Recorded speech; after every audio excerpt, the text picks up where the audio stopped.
la resistencia de los materiales, hay uno de los criterios de falla que corresponde al de Moore-Coulomb, y es el que define el comportamiento de los suelos en el momento de la falla o cuando están al borde del equilibrio. Vamos a comenzar analizando primero suelos granulares y luego vamos a pasar a suelos de grano fino. En el caso de los suelos de grano grueso, son las arenas, ustedes recordarán, y también es aplicable o extensivo este análisis que vamos a realizar hacia los límites, siempre y cuando alguno de los ensayos que vamos a identificar no tengan planos predominantes de falla o planos donde nosotros no querramos que se induzca la falla. Para los problemas donde generalmente aparecen estas situaciones, voy a bajar esto.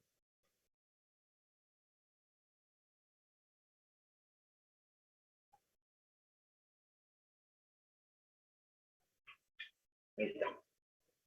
Los problemas frecuentemente donde están asociados la resistencia al corte de los suelos corresponden a las estabilidades. Estabilidades se les llaman, tal como su nombre lo indica.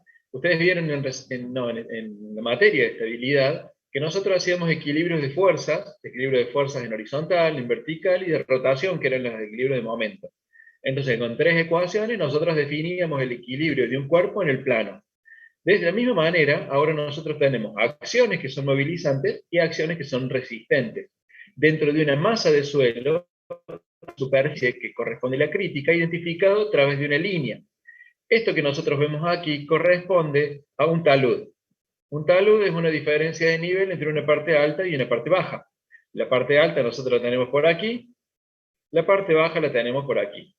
Este problema intenta ser un modelo del problema que tenemos aquí debajo. Vean que aquí tenemos la parte baja y por aquí arriba viene nuestra parte alta.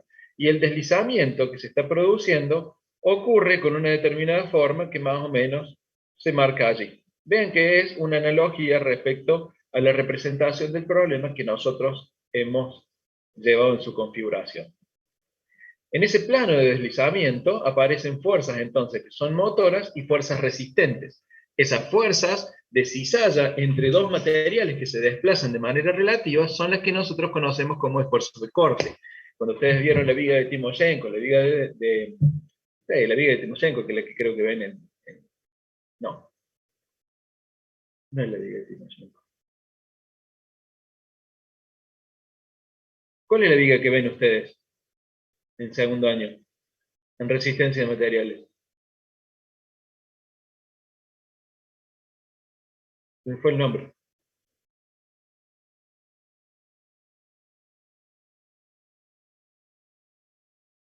Bueno, ya me va a salir.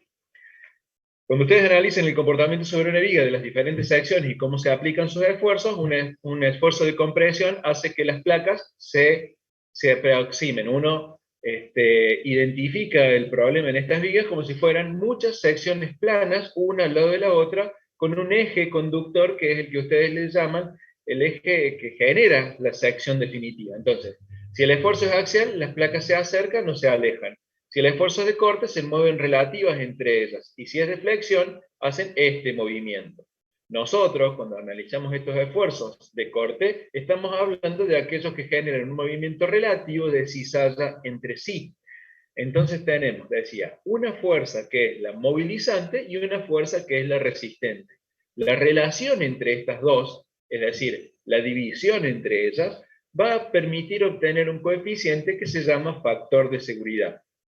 Es decir, que si la fuerza resistente desarrollada a lo largo de toda la superficie es 2 veces más grande que la fuerza movilizante, que es lo que va a generar la acción del desmoronamiento, entonces tendremos un factor de seguridad de 2. Vean que la fuerza verde que aquí aparece, si me curva, lo que pretende representar son todas las fuerzas que se van desarrollando a lo largo de la superficie de deslizamiento. La que tenemos ahí, la que tenemos por acá, y así sucesivamente. Y las fuerzas, las actuantes, que son estas que están aquí marrones, son las fuerzas que van en la otra dirección. Cuando ustedes realizaban un diagrama de cuerpo libre y representaban un diagrama de corte, voy a ver si me sale un dibujo acá, Tenían así, luego ponían una carga uniformemente distribuida sobre la viga, acá tenían dos apoyos, y luego trazaban el diagrama de corte. En el diagrama de corte hacían algo así, donde el corte era nulo, el momento era máximo. Entonces luego tenían el diagrama de momentos. Acá voy a ver si logro hacer una curva. No era una curva. Me lo voy a borrar. Una curva con el diagrama de momentos, tiene el valor máximo por acá y el valor mínimo por aquel lado. Esos eran los diagramas que ustedes obtenían. Y de acá le ponían la representación de la viga. Hoy no me sale el nombre del hombre. Entonces ponían las flechitas de esta forma, ¿ven? Eso que nosotros tenemos representado ahí es el desplazamiento relativo en dos placas que se asume que se van a desplazar relativamente entre ellas, pero el material en realidad es uniforme. Esa es una conceptualización del problema porque nosotros creemos que se va a mover de esa manera. Esas mismas flechitas que yo les he marcado allí corresponden al deslizamiento entre dos placas, entre dos secciones, que están moviéndose a lo largo de esta línea imaginaria sobre la que se genera el deslizamiento. Les planteo lo de la viga para que vean la analogía entre lo que ustedes ya conocen y esto nuevo que estamos presentando. Entonces, si no tenemos algo que resista el vuelco de este material, que no resista la caída del material que tenemos simplemente un talud. La otra alternativa es tener un muro de sostenimiento, en donde, aquí puede verse, la geometría del muro, y que ha tenido un desmoronamiento en el sector donde no estaba todavía confinado. Aquí también aparecen fuerzas resistentes, que serían estas verdes, y las fuerzas activas o las fuerzas movilizantes, que serían las marrones. La relación entre ellas, decíamos, corresponderá al factor de seguridad. Cuando estamos en estabilidad de taludes, fíjense que aquí su nombre lo dice, estabilidad de taludes, es porque estamos en la situación donde el factor de seguridad es próximo a 1. Entonces, el esfuerzo resistente es prácticamente el esfuerzo solicitante. Si es igual a 1, el talud permanece estable. Si es menor que 1, el factor de seguridad nos estaría indicando que se va a generar la movilización entre los dos materiales a través de la línea de deslizamiento. Vamos a la próxima. Otro problema en donde se genera este tipo de cuestiones es en las estructuras de fundación. Aquí están dos de los que han visto en tecnología de ingeniería civil 1, tecnología de la construcción, en diversas materias siempre les van mencionando los diferentes tipos de fundaciones que tenemos. Entonces, este es muy conocido, el pilote, llamativo también, y las zapatas. Las zapatas son fundaciones superficiales, pilotes se les llama fundaciones profundas. En el caso de las zapatas, los mecanismos por los cuales se produce el deslizamiento provienen a través de una excentricidad o una no alineación de las cargas. Voy a tratar de hacer un dibujito. Si nosotros sobre la zapata tenemos una carga vertical, si esa carga fuera perfectamente vertical y no hubiera ninguna desviación, ninguna desalineación entre la zapata y la zapata debería hundirse de manera constante hacia abajo y no aparecerían las líneas de falla como están aquí presentes. Pero siempre hay algún tipo de desviación o algún tipo de corrimiento entre la carga y la reacción que se produce en el suelo. Esas desviaciones pueden estar dadas por cuestiones intrínsecas al material, intrínsecas al suelo, es decir, que el propio suelo puede tener diferencia de comportamiento debajo de la zapata, o por problemas constructivos, que esta zapata esté en realidad un poquito más desplazada hacia uno de los laterales, entonces se genera alguna leve desviación. El mecanismo mediante el cual se va a producir la rotura tiene una superficie de deslizamiento como lo estoy dibujando allí en marrón. Entonces, la zapata que esté en esa posición inicial podría en algún momento venir a parar a esta otra posición.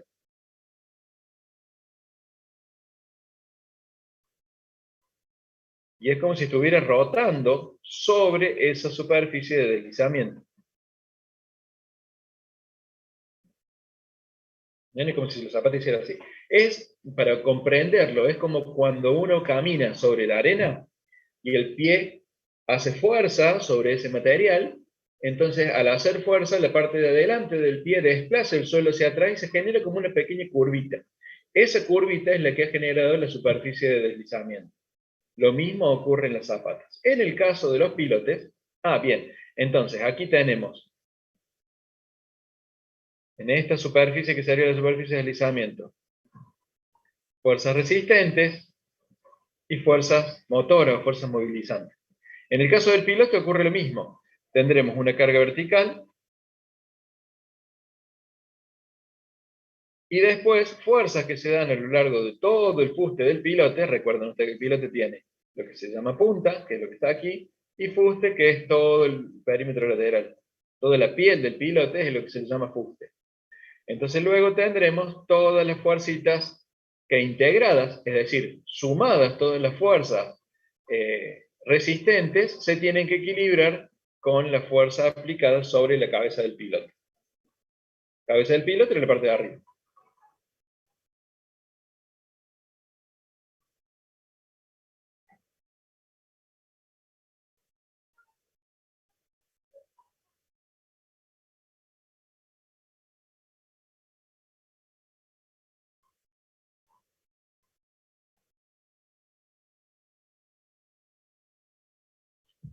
Esa superficie de deslizamiento, entonces, la vamos a observar sobre un elemento de volumen representativo en el estado plano de tensiones.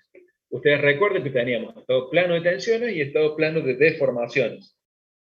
En el estado plano de tensiones, ustedes lo dibujaban como si fuera un cuadradito, esto creo que ya se los he comentado en alguna oportunidad, y luego le ponían algunas flechitas.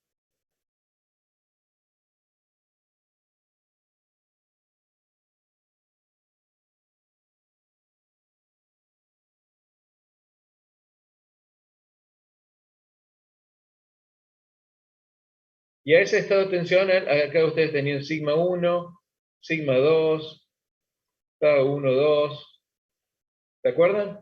Entonces, sobre este elemento que ustedes tenían allí, graficaban el círculo de Moore, en donde ponían el círculo, acá estaba sigma 2, usualmente estaba el sigma 1, en el eje vertical estaba el tau, y sobre el horizontal escribíamos el sigma.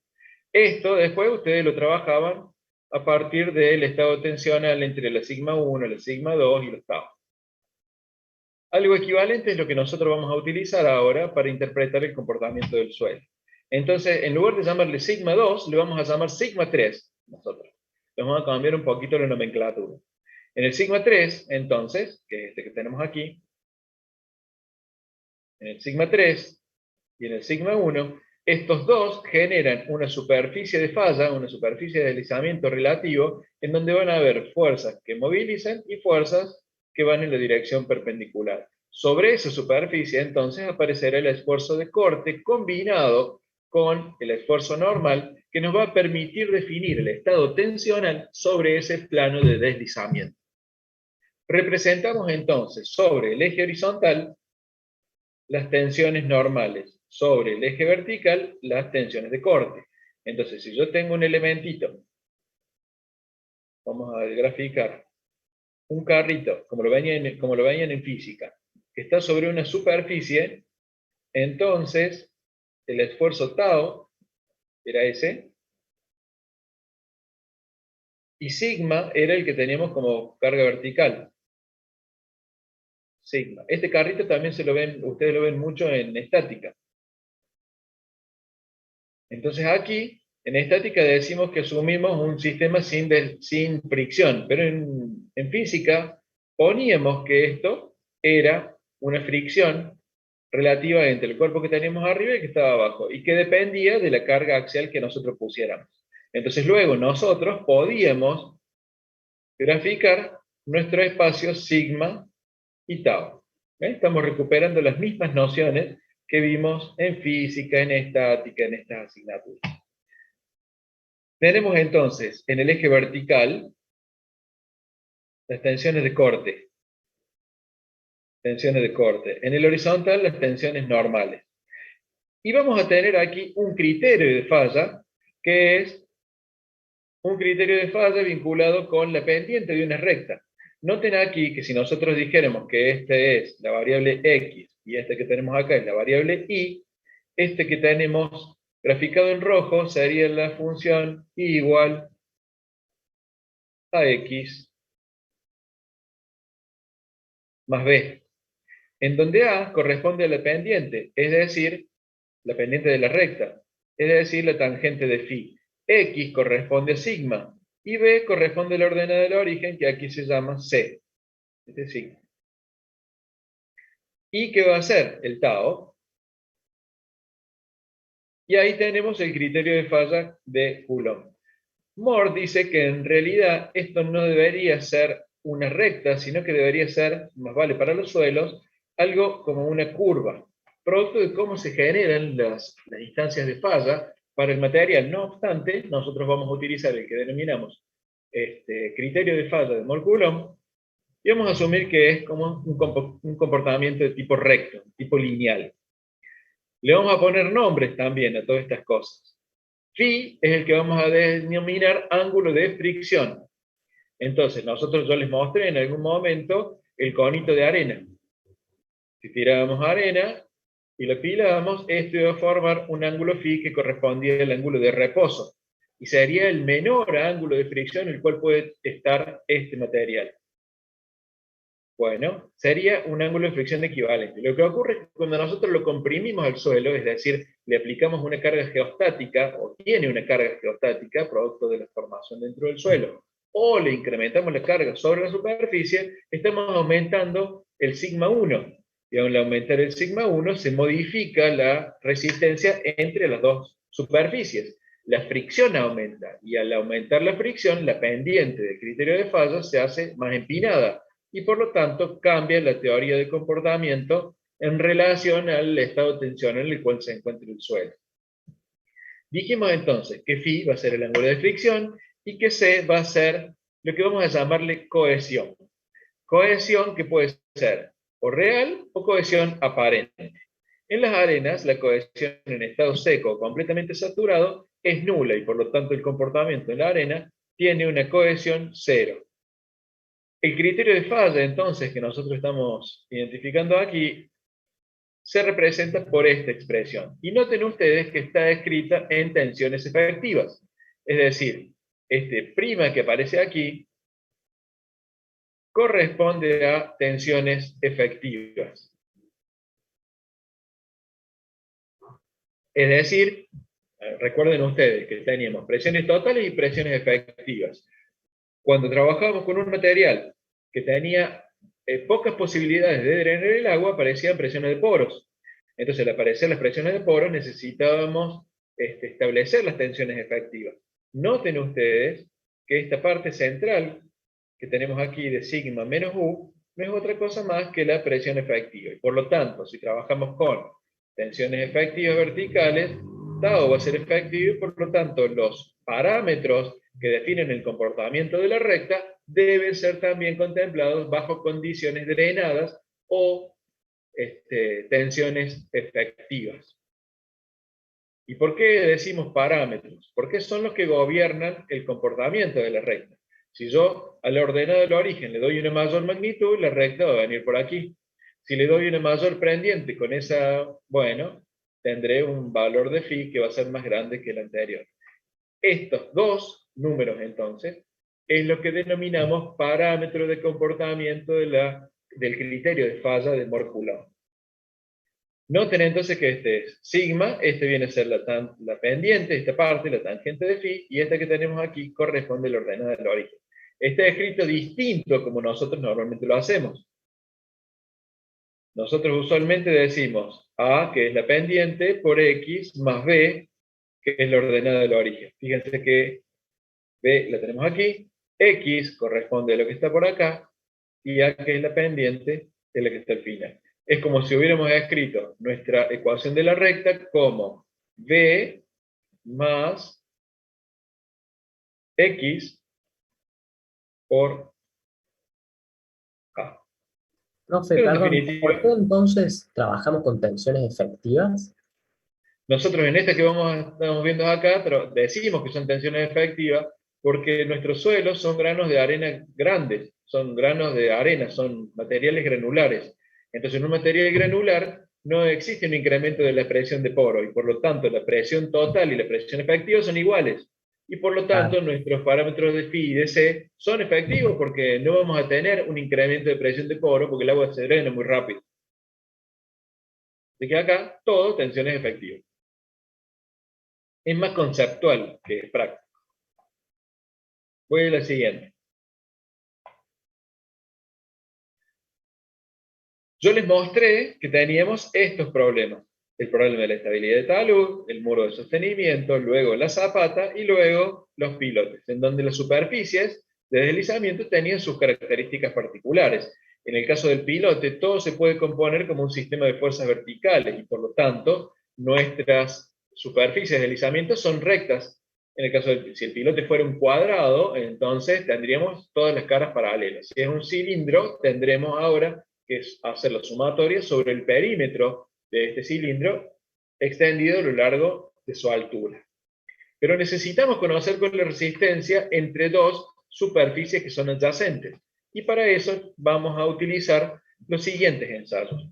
Uno se llama ensayo de corte directo, otro de compresión simple y el tercero de compresión triaxial. El primero de estos ensayos de corte simple es colocar, imaginen una pastilla, yo se la voy a hacer cuadrada porque es más fácil de imaginarla cuadrada que circular, y luego otra pastilla que está por debajo, ahí ven, como si tuviéramos, no sé, un celular arriba del otro. Entonces esos dos celulares ahora, si los apretamos y los queremos deslizar, van a generar una fuerza de rozamiento entre ellos. A este lo vamos a tirar hacia la derecha y al que está por debajo lo vamos a tirar hacia la izquierda. Eso va a generar un desplazamiento relativo sobre una línea, que es esta, sobre una superficie, que es esta. Bueno, ese, así como lo he presentado, es el que se denomina ensayo de corte directo. Aquí tendremos sigma y aquí tendremos tau. Entonces, ¿qué vamos a hacer nosotros? En el momento que se produce la falla, vamos a representar en un sistema plano sigma tau, ¿qué valor de presión vertical me generó la falla? Luego vamos a volver a la misma posición, vamos a incrementar la presión vertical y vamos a encontrar a qué nivel se nos vuelve a generar la falla. Y luego vamos a graficar una recta que une los dos puntos. Esta pendiente va a ser el ángulo de fricción. Como ya sabemos que vamos a estar en una arena y no vamos a considerar la cohesión aparente, estará la ordenada del origen igual a 0. Y por lo tanto, en este caso, tau va a ser igual a sigma por tangente de phi. Y así va a ser nuestro criterio de falla para el arena. Eso ahora lo tenemos que llevar a un diagrama físico, a un esquema físico, es decir, la arena de verdad, las dos pastillas superior e inferior combinadas de alguna manera, y algo que genera una presión vertical y otra cosa que genera un desplazamiento transversal para generar el esfuerzo de corte. Esas son las nociones que tendremos por el ensayo de corte directo. Veamos el de compresión simple. Esto es algo que ustedes ya han hecho en varias oportunidades.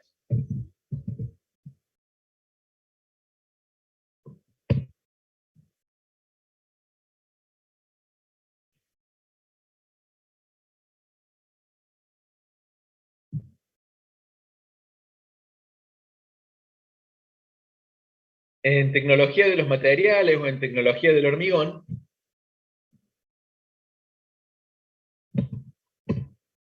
vamos a hacer algo más interesante.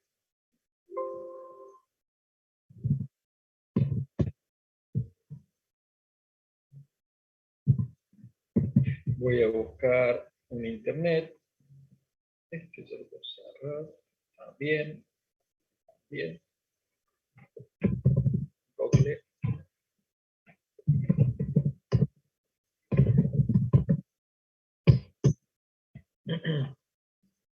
Ahí hay una imagen de uno de los ensayos que ustedes estudiaron en tecnología del hormigón, tecnología de los materiales, en algunas de estas materias. Bueno, acá hay una serie de arreglos particulares que son para medir cosas que por el momento no vamos a estar interesados. Fíjense que aquí tenemos un diagrama de una sección de un material que es uniforme, que está sometido a un esfuerzo de tracción, y por lo tanto tenemos un afinamiento, una elongación que genera una disminución de la sección transversal.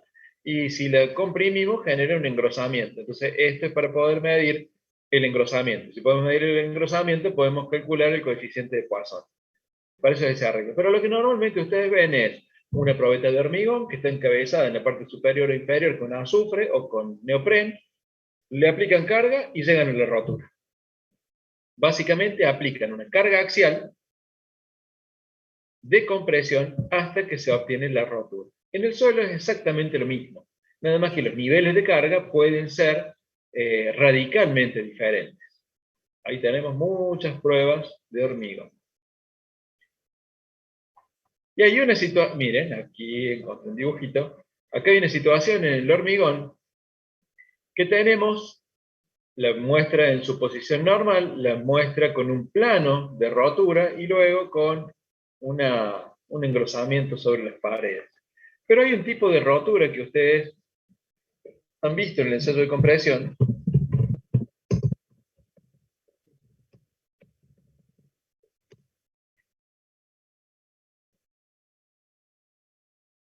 hay algunas fotitos por allí dando vuelta. Acá miren. ¿Ven? Diferentes tipos de roturas en el hormigón. Pero generalmente cuando tenía este aspecto, la muestra después de disgregada, después que ustedes la desarman, decían que era una rotura normal. ¿Ven? Miren, acá se ve claramente los planos de falla, los planos de deslizamiento ante un esfuerzo de compresión. Nosotros vamos a hacer, les decía, una cosa equivalente. Ensayos de tracción en hormigón también se pueden realizar, pero hay que hacer un encabezado particular para que cuando uno comprime en la prensa, en realidad esté traccionando sobre la muestra de hormigón. En las barras de acero se hacen en las puntas roscas, y es así, como están enroscadas tuercas que están en la prensa, que la va a estirar, bueno, ahí podemos hacer el ensayo de tracción. Pero también se pueden hacer ensayos de tracción en piezas de hormigón. Y si no, lo que ustedes estudiaron es la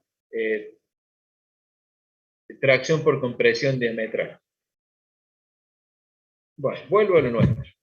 Entonces, habiendo recordado esto del hormigón, nosotros vamos a tener ahora la siguiente noción para el ensayo de compresión simple. Tenemos una muestra, que ustedes recordarán que la relación era 2 a 1, es decir, si teníamos 1 en el diámetro, teníamos que tener 2 veces la altura. Y lo que vamos a hacer es restringir el desplazamiento en la parte inferior, restringir el desplazamiento porque es el cabezal, y luego vamos a aplicar una carga vertical.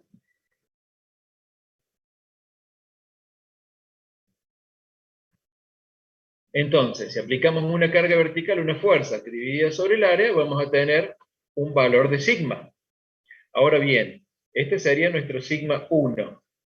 Y nuestro sigma 3, nuestra fuerza horizontal, que en resistencia de materiales le llamaban sigma 2, que es la horizontal, en el ensayo de hormigón, al igual que en el ensayo de suelo, cuando lo hacemos a su humedad natural, es igual a la presión atmosférica.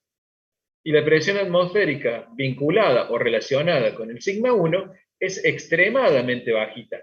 Por lo tanto, si nosotros pensamos ahora en términos del círculo de Moore, y acá tenemos los sigma y aquí tenemos los tau, nosotros vamos a tener un valor de presión atmosférica que es nula.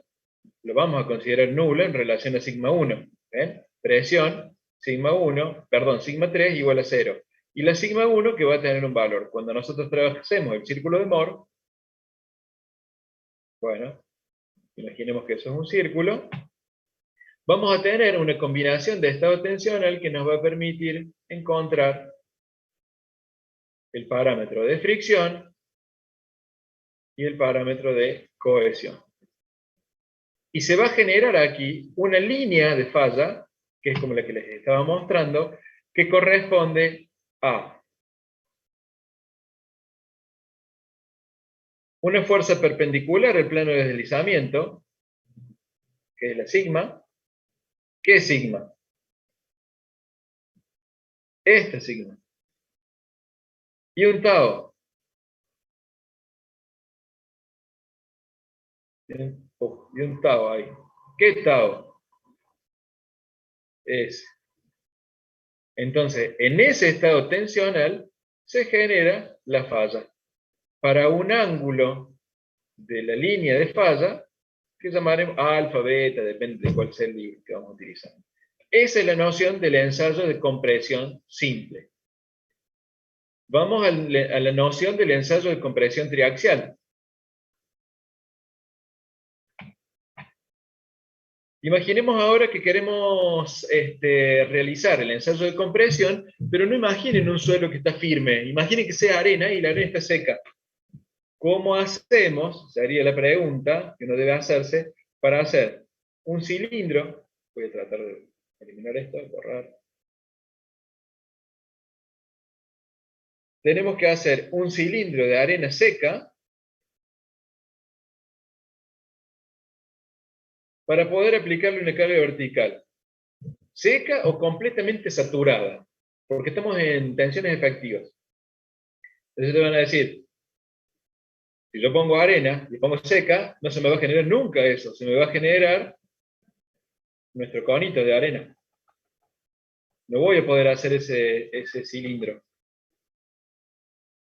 Si yo hago la lluvia de arena, lo que voy a obtener es un conito, no voy a obtener un cilindro. Bueno, fantástico, nosotros necesitamos un cilindro, no un conito. ¿Cómo hacemos? ¿Cómo vamos a hacer para generar ese conito? Y a su vez que el conito, cuando lo querramos ensayar, sea estable, es decir, que no se desmorone cuando yo lo apriete. Una alternativa de generar un cilindro estable es ponerle cemento. Entonces, si yo la arena la mezclo con cemento, es un concreto, lo dejo fraguar, ahora está estable. Ah, claro, pero ya no es la arena que yo tengo en el depósito de suelo, por lo tanto, no vale.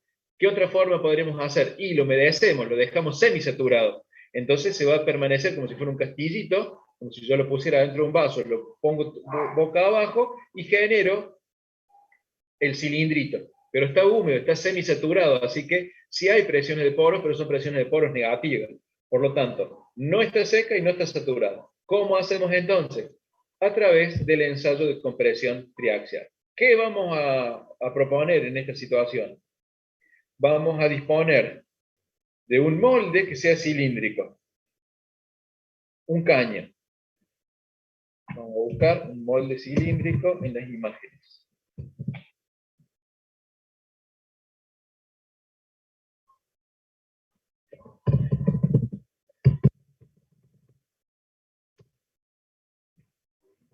Ahí tenemos molde cilíndrico.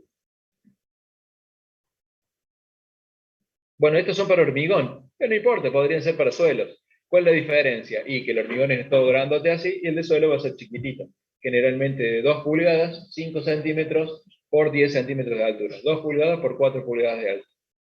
Entonces, una vez que nosotros tenemos esto, que tenemos el molde bipartito también, ¿qué vamos a hacer? Le vamos a colocar por dentro una membrana de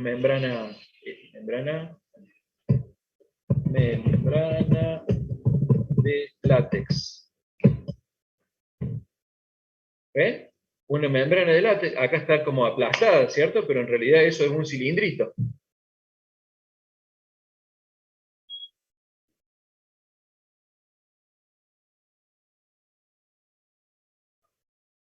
Bueno, a ese cilindro lo colocamos por dentro, a esa membrana cilíndrica la colocamos por dentro de nuestro molde bipartito. Bipartito porque se abre a la mitad. Voy a borrar esto. Y adentro luego lo llenamos con suelo.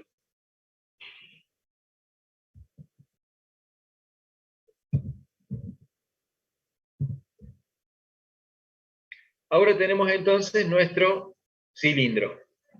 Lo llenamos con suelo a la goma, entonces la goma como que lo va a tener apretadito. Y al estar apretadito dentro de la goma no se me va a caer hacia los costados. Entonces ahora lo que nosotros vamos a hacer es sacar el molde que habíamos utilizado y nos queda un cilindro dentro de la membrana. Y como los esfuerzos son mucho mayores a los que puede soportar la membrana dilatándose, porque es de goma, consideramos que el esfuerzo que le aporta la membrana para mantener en posición la partícula es despreciable. Tenemos entonces nuestro cilindro de arena ahora. recubierto por esta membrana que yo he puesto acá, así, roja.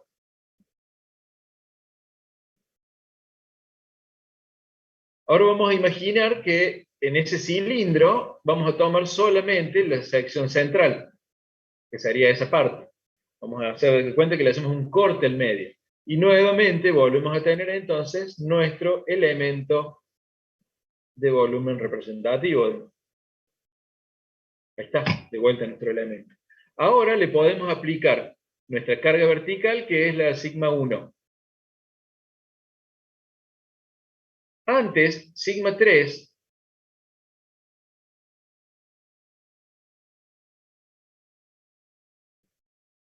que era la que colocábamos de carga horizontal y que le llamábamos sigma 3.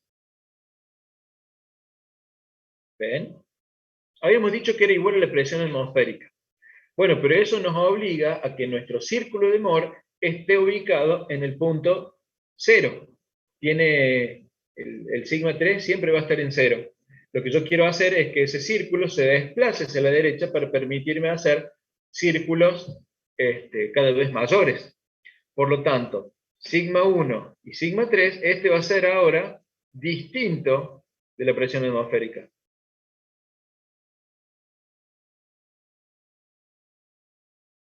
Entonces, si tengo sigmas que son distintos a la presión atmosférica, tendré en el eje vertical,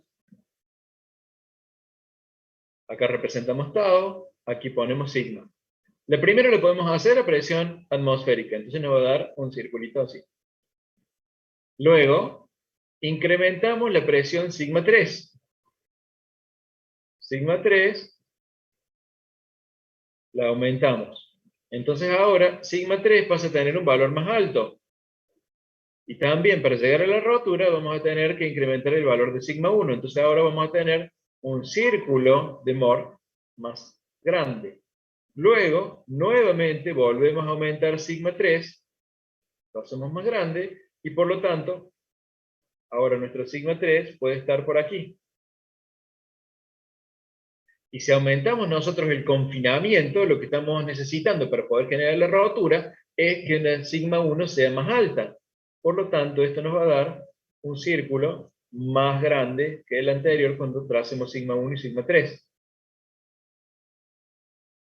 Este que está aquí era sigma 3 el inicial,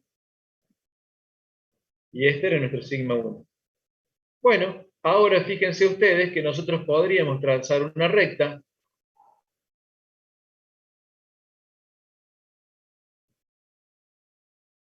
vinculando los puntos donde el suelo se rompe. Y una vez que hemos hecho esto, ahora tenemos para diferentes niveles de confinamiento del material el criterio de falla para el cual el suelo pierde su capacidad de resistencia.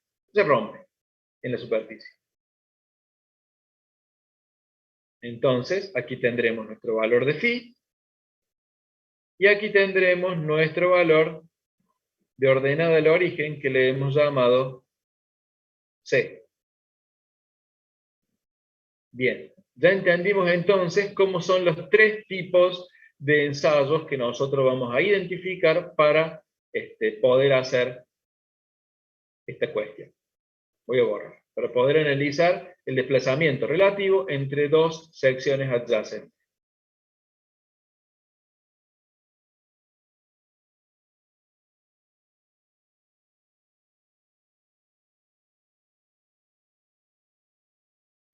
Profe, Sí. profe, ¿cómo sería que aumentamos el sigma 3?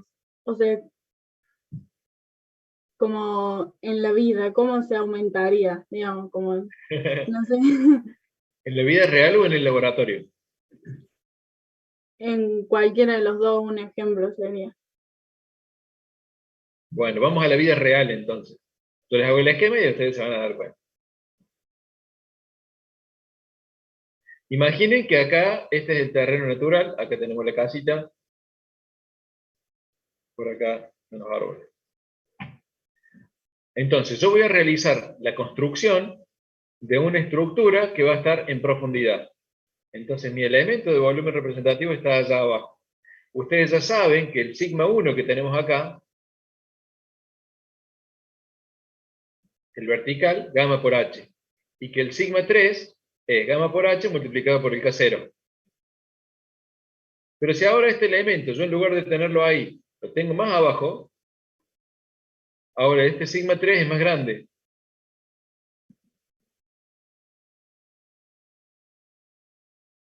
Porque el gamma por h también es más grande.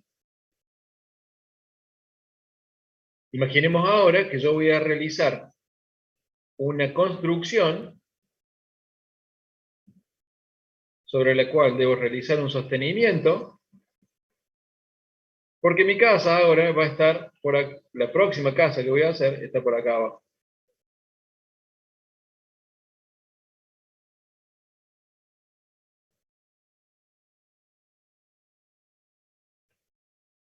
Entonces ahora no es lo mismo tener un estado tensional cerca de la superficie que más en profundidad, porque los empujes que van a actuar sobre el muro de sostenimiento son completamente diferentes. Entonces, nosotros cuando necesitamos conocer cómo se comporta el suelo a mayor confinamiento, necesitamos realizar los ensayos de compresión triaxial porque el suelo va a estar más confinado. Y al estar más confinado va a tener más resistencia. Pero si lo desconfinamos, como va a ocurrir en esta situación que yo les estoy planteando aquí, entonces nuestro suelo va a fallar porque sigma 3 se hace muy pequeño. ¿Cómo vamos a hacer cómo vamos a llevar eso a una reducción al laboratorio? A través de lo que se llama cámara triaxial.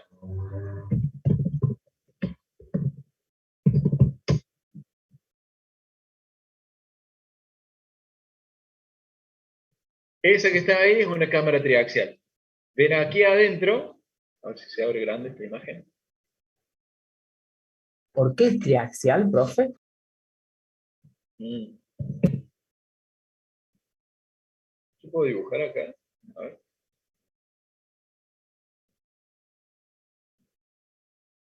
Tenemos una carga axial, dos cargas axial, y la perpendicular, tres cargas axial. Sigma 1,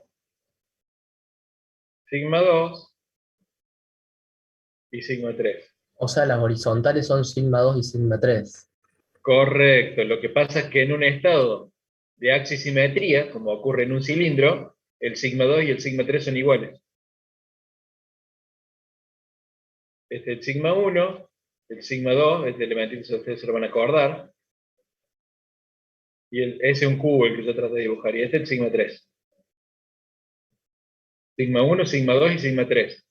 Pero bueno, la estrategia acá es evitar uno de estos perpendiculares y tener que el sigma 2 y el sigma 3 es igual. Entonces, en realidad, estamos en un estado plano de tensiones. O su equivalente al sigma 3. Borro esto.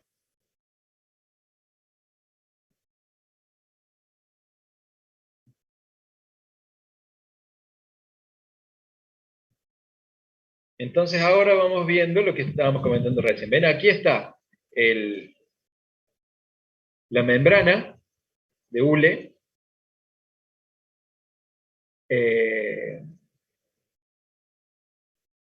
La membrana de hule. Adentro está el suelo, adentro está la arena que se ha colocado. Y esta cámara se llama, es un cilindro de acrílico. ¿Vieron alguna vez un cilindro de acrílico? Es como un caño transparente.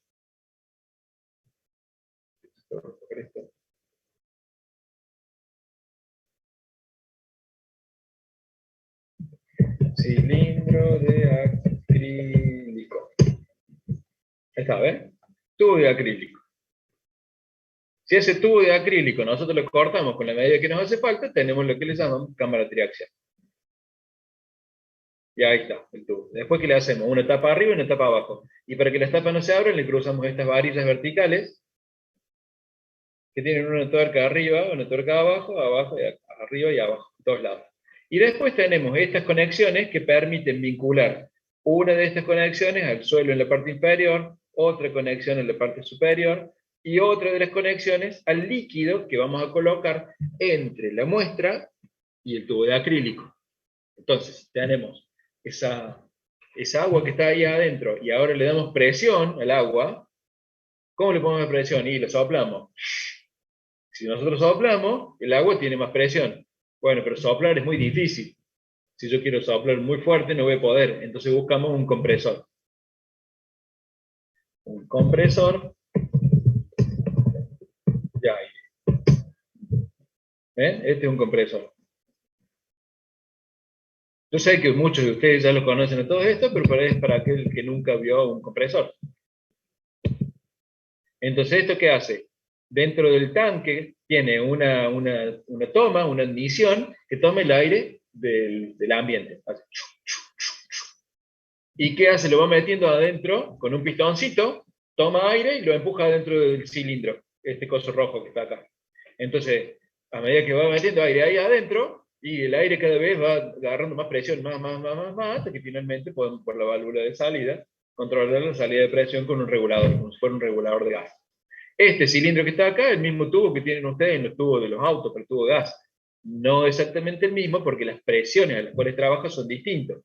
Estos trabajarán a 7, 8 bar, y los tubos que ustedes tienen en el auto cuando van a cargar gas, están a 200 bar. Entonces la pared del tubo es muchísimo más grande.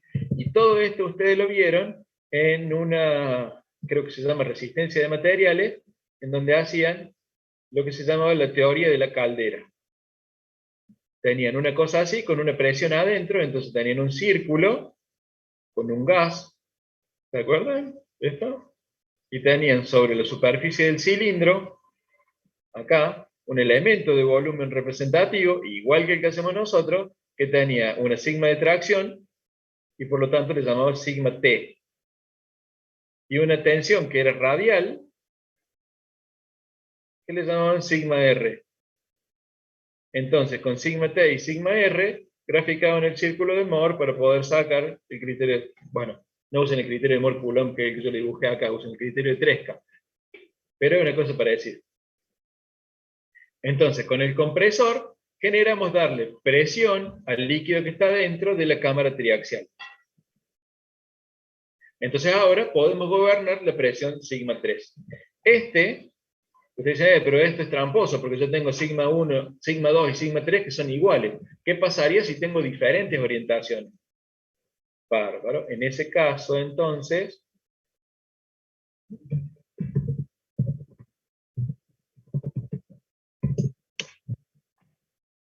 aparece una cámara que, a ver si encuentro alguna imagen.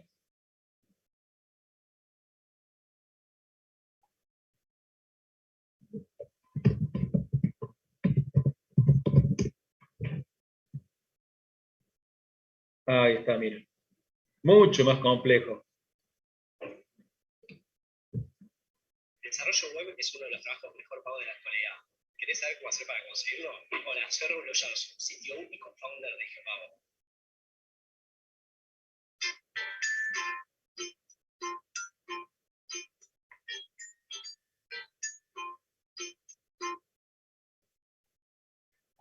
Entonces, aquí, ¿cómo es la cámara? Miren, tiene un sistema de actuación. Generalmente esos son actuadores hidráulicos o neumáticos. Hidráulico con agua, neumático con aire. A ver si logro buscar un lápiz. Estos que están acá son pistoncitos que actúan sobre la muestra, que es un cuadrado. Un cubo, no un cuadrado, un cubo. Está allá adentro. Entonces, ese es un pistoncito. Acá viene otro. Y perpendicular en la tapa viene otro más. Entonces ahora lo que se hace es comprimir el cubito. Pero si yo quiero controlar las presiones, necesito que ese cubito esté adentro de una cámara. Fíjense que esta es la tapa que está abierta. Y acá tiene un hueco como si fuera cuadrado, que es donde entra la placa que va a comprimir el cubito de suelo. Entonces ahí tenemos las tres acciones orientadas a la compresión del suelo que está ahí adentro.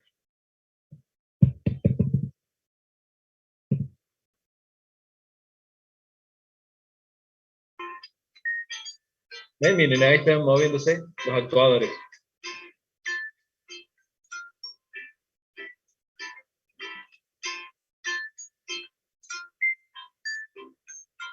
¿Y por qué hacen así las curvas? Y bueno, porque eso les están haciendo que entren y salen los socios. Los actuadores.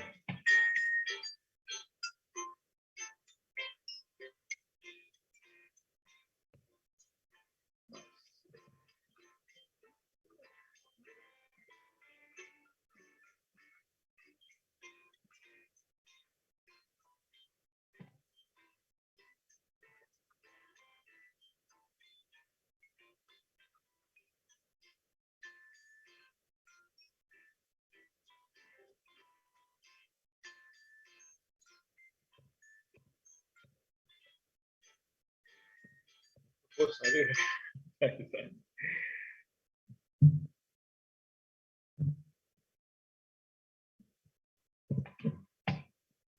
Lo que nosotros vamos a ver es el triaxial verdadero que se llama, o así le han puesto de nombre. No lo vemos nosotros aquí en Geotec. El ensayo de corte directo, entonces.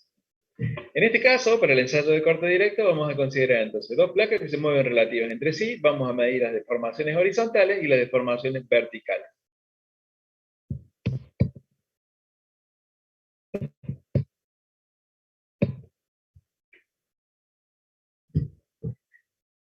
El plano de falla que se induce en este lugar, ahí es, donde el suelo se va a romper, porque esta cajita, esta se va a ir hacia allá y esta se va a quedar quieto, se va a mover hacia la izquierda. Entonces, cuando nosotros hagamos eso, el plano de falla inducido va a ser en ese lugar, porque son dos cajitas que se mueven de manera relativa. Lo que vamos a modificar entonces, dijimos, es la presión vertical y el esfuerzo de corte. Vamos a registrar las deformaciones tanto horizontales como verticales. Comprendido este esquema, entonces, que es una abstracción no tan abstracta como lo que hicimos anteriormente, donde intentamos identificar cómo resolvemos el problema, ahora vemos cómo es el aparato. Acá tiene una caja, el aparato tiene un motor con una caja reductora, que es una caja reductora. Una caja reductora tiene una serie de engranajes adentro, en donde el motor hace girar rápidamente esta rueda. No, hace girar rápidamente, ahí fíjense que tiene un engranaje pequeño, hace girar rápidamente este. Y luego este otro transmite el movimiento en una dirección perpendicular a la de rotación y se mueve mucho más lento que el anterior.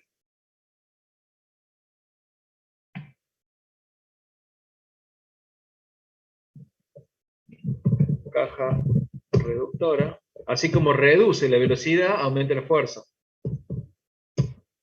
Caja reductora de velocidad, esquema.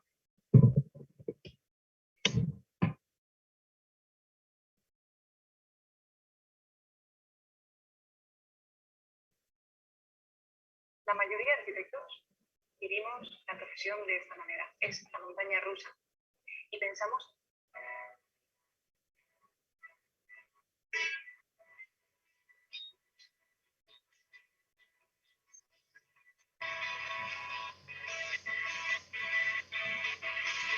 Ahí está, miren.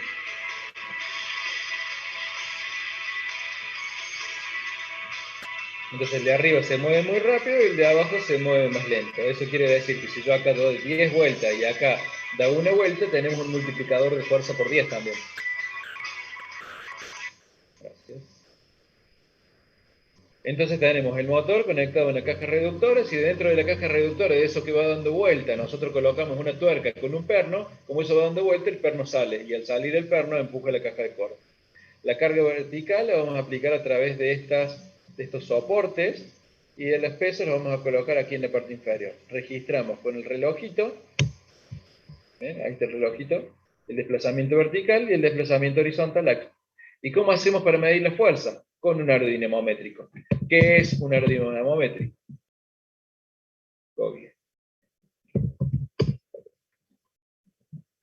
Aro dinamométrico.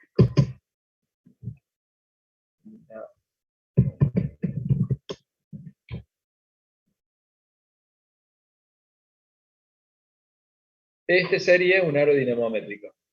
Fíjense que es un cilindro, como si fuera un tubo cortado, una rodaja de un tubo, que lo que hace es, acá se puede ver, Cuando está en su estado indeformado, el relojito no mide nada. Cuando nosotros aplicamos una carga, ese cilindro se hace como ovalado. Y está siempre dentro, hay que tratar de trabajarlo siempre dentro del rango elástico. Entonces, trabajarlo en el rango elástico, cuando nosotros le quitamos la carga, se recupera la deformación inicial. Entonces, nosotros podemos determinar cuál es el desplazamiento necesario para la fuerza que se esté aplicando. Se desplaza 1 milímetro, puede ser 1 tonelada de carga. Entonces, si se desplaza 2 milímetros, tenemos 2000 kilos de carga.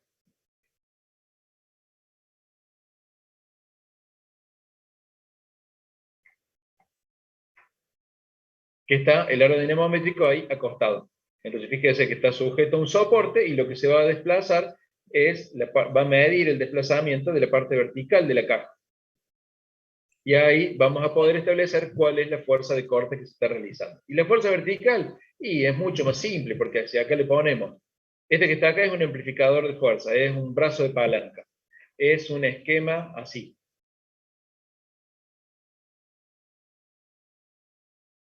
¿Ven? Es como si fuera una balanza. Entonces, si yo aplico aquí una fuerza de 5 kilos, y esta es un multiplicador de 10,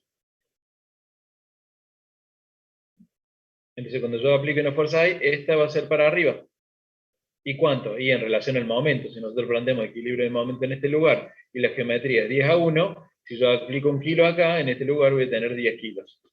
Entonces con esas pocas pesitas podemos amplificar el esfuerzo sobre la caja, el esfuerzo vertical.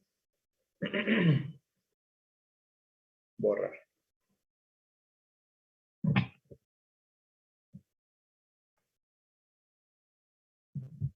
¿Qué vamos a obtener como resultado?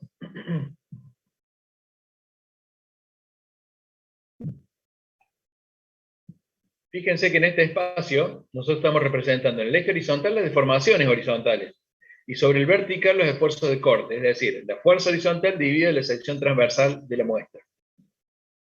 Y la curva que obtenemos es una curva típica de carga de deformación. La carga nada más en este caso es una carga horizontal en lugar de ser una carga vertical como ustedes normalmente están acostumbrados, pero es básicamente el mismo. Si nosotros tenemos una tensión vertical sigma 1 y obtenemos esta curva, luego podemos incrementar o decrementar, imaginemos que incrementamos la carga vertical, la fuerza vertical, vamos a tener una curva y que va a ser más resistente. Y si le incrementamos más aún, y mucho más resistente. Entonces este será sigma 1, carga vertical, 1. Sigma 1 en la segunda carga. Y sigma 1, que es la fuerza vertical, para el tercer incremento de carga. Esto nos va a permitir obtener cuál es el valor para el cual se rompe la muestra. Y si yo sé que este es el tau de rotura, ahora lo tengo que vincular con la sigma para la cual se produce la rotura. Entonces tenemos la curva también sigma tau en la falla.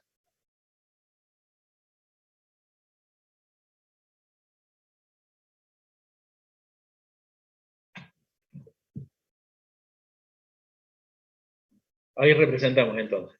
Para un valor de tensión, un valor de resistencia al corte. Para otro valor de tensión, sigma 1, sigma 2 y sigma 3. Entonces, a medida que yo voy incrementando el valor de la tensión vertical de confinamiento, va aumentando el nivel de resistencia que tiene nuestra muestra al corte. Ahora vamos a representar, estas son deformaciones horizontales y esta es esfuerzo de corte. Ahora vamos a representar sigma con tau, sigma 2 con el tau, sigma 3 con el tau último 3. Y eso nos va a permitir construir en el espacio sigma y tau, porque es lo que estoy relacionando, estos 3 puntos que me van a permitir trazar la recta, que es el criterio de falla de Mohr-Coulomb. Y allí habremos obtenido el valor del ángulo de fricción.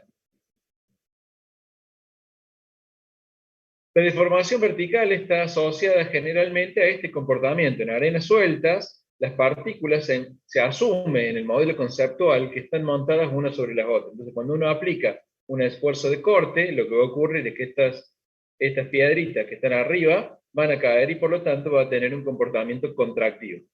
Vamos a tener una disminución del volumen sobre la muestra. Si continuamos aplicando la carga, se van a volver a montar sobre las partículas que están en la parte inferior y por lo tanto recuperaremos un comportamiento dilatante. Y eso es lo que puede verse en estos gráficos. Tenemos para esfuerzos bajos de corte un comportamiento que es contractivo. Y luego cuando la arena es muy suelta, a medida que nosotros continuemos aumentando el esfuerzo de corte, y se va a mantener y se va a estabilizar en ese comportamiento contractivo.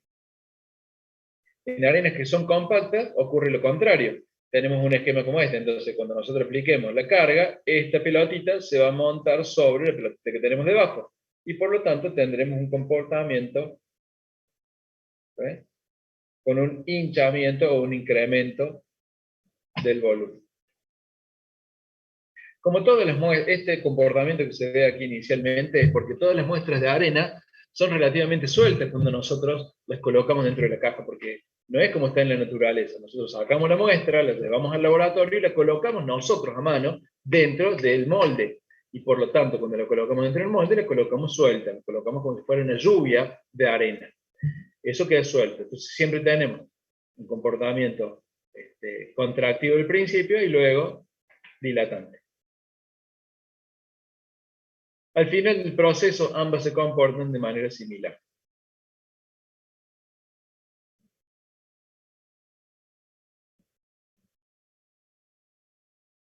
Todo esto que está aquí ya se los he comentado. Todo. Lo que no les he comentado es de la licuación de las arenas. No en esta oportunidad, hemos hablado al respecto en otros casos. Cuando la arena es muy finita y cuando está saturada, puede ser que esfuerzos reversibles generen un incremento de la presión de poro, y esto es cuando son acciones muy rápidas, acciones dinámicas. Entonces hay un efecto que se llama licuación de las arenas, que es que el incremento de la presión de poro hace que las tensiones efectivas sean nulas y por lo tanto se transforme en un fluido. Estas ondas son las que corresponden a las ondas sísmicas. ¿Ven? Aquí tenemos número de ciclos sobre el eje vertical y presiones de poro sobre el eje vertical. Número de ciclos sobre el eje horizontal y presiones de poro sobre el eje vertical. Entonces, las oscilaciones producidas por el sismo van generando en cada ciclo un incremento de la presión de poro y no le da tiempo para que se drene la arena. Por lo tanto, cuando el nivel de presión de poros alcanza la presión geostática, se transforma en una sigma prima igual a 0 y se pierde la capacidad portante del suelo. Esto se comprendió después de algunos eventos, como el que se muestra aquí, ¿ven? Acá se pueden ver edificios que estructuralmente se los encuentra íntegros, pero que se han tumbado, se han caído. Y se han caído porque se ha perdido la capacidad resistente del suelo.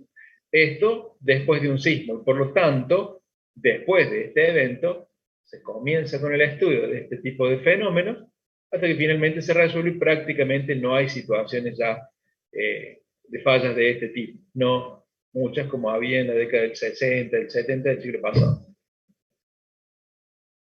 Miren, acá tenemos una vivienda que ha sufrido uno de estos fenómenos en donde se ha perdido la capacidad resistente. ¿Y cómo se detecta en superficie? Se detecta a través de esta especie de volcancito del agua. Aumenta tanto su presión que termina saliendo a la superficie. Cuando aparecen este tipo de formaciones, es porque abajo es posible que haya arenas con capacidad de licuar. Bien, miren, ahí se ve una foto de cómo se tumbaron. Vamos a ver algunas fotos más recientes. Hay imágenes más recientes de licuación de arenas.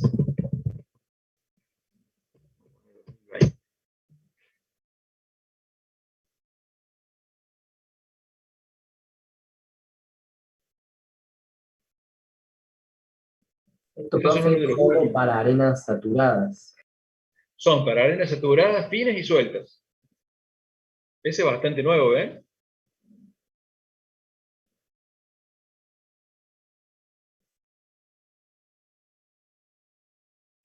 Profe, pero eso es algo que se da así de la nada, o sea, no hay ningún estudio que diga que puede llegar a ocurrir para que se evite, o por qué Y pasa. sí, ustedes son los que tienen que decir que esto no va a ocurrir cuando ustedes hagan el estudio de suelo. O sea que si pasó eso es porque no se hizo el estudio de suelo, estuvo mal hecho. Claro, no se dieron cuenta que les iba a pasar eso. Si ustedes se fijan, la envergadura de las cosas que están a los alrededores son bajitas, ¿ven? Este es un superedificio comparado con los que están alrededor. Entonces eso genera una presión más alta sobre el suelo. Cuando se produce esa presión más alta, ese sigma 1 más alto, y tenemos a su vez que se incrementan las presiones de poro, se pierde la capacidad portante del suelo y eso entra en fase, el suelo entra en fase. Profe, y en el Se nos caso de tumba que el nos edificio. encontremos con un suelo así, de arenas saturadas, finas y sueltas, ¿qué se hace? ¿Fundaciones más profundas o directamente no se construye? Sí, sí, se construye, hay que evitarlo y hay que cementarlas. Miren, acá hay una Ajá. grafiquita que es muy útil. Nosotros todavía no hemos visto los ensayos de campo en donde se pueda, bueno, ya lo vamos a ver en la clase que viene, creo que es la que sigue. En ese vamos a ver un ensayo que se llama ensayo de SPT, ensayo de penetración estándar por sus siglas en inglés. Entonces, si nosotros tenemos, aquí dice N60, bueno, me parece que es el N60. Sí. Entonces, si ustedes tienen susceptibles de ser licuables, son aquellas que están con número de golpe bajo, es decir, arenas muy sueltas. Y acá el esfuerzo cortante cíclico, el esfuerzo de corte a través del esfuerzo cíclico. Entonces, estas que figuran acá son las magnitudes del sismo. Si ustedes están de este lado, no me deja poner ahí en un punto intermedio. Ahí. Si ustedes tienen un número de golpe, una arena con un número de golpe de 30, necesitan para que eso se licúe un sismo de magnitud 8.5, gigantesco. Mientras que si tienen un número de golpe de 10, y bueno, ya con un sismo más moderado, más chiquito, el otro día hubo uno de 4.5, me parece que fue hace un par de semanas. Yo estaba ahí en el edificio de la Facu, se sacudía todo arriba. No sé si alguno anduvo o lo sintió, pero fue interesante, fue divertido. En un momento dije, voy a correr de este edificio, después dije, no, si yo lo calculé, le tengo que tener confianza. Y me quedé. Y obviamente que solo se Profe, está rajando por todos lados. Por problemas de la fundación. profe, ¿la resistencia de los edificios a los sismos depende de cada lugar o todos los lugares tienen que resistir y punto? Y lo van a estudiar en, ¿cómo se llama este? Análisis estructural 2. Creo que lo tienen este año, el que les da ¿quién está ahí? Sebastián Justi y Fabián Bravo. ¿No lo tuvieron todavía eso? No, el año que viene, quinto. Bueno. Entonces, Argentina tiene una zonificación sísmica. Vamos a hablar de lo nuestro. La zonificación sísmica clasifica al país en zonas de riesgo sísmico. Entonces, aquí se ve lo más peligroso en rojo. No estamos viendo la pantalla, profe. Sí, dejo de compartir. Perdón.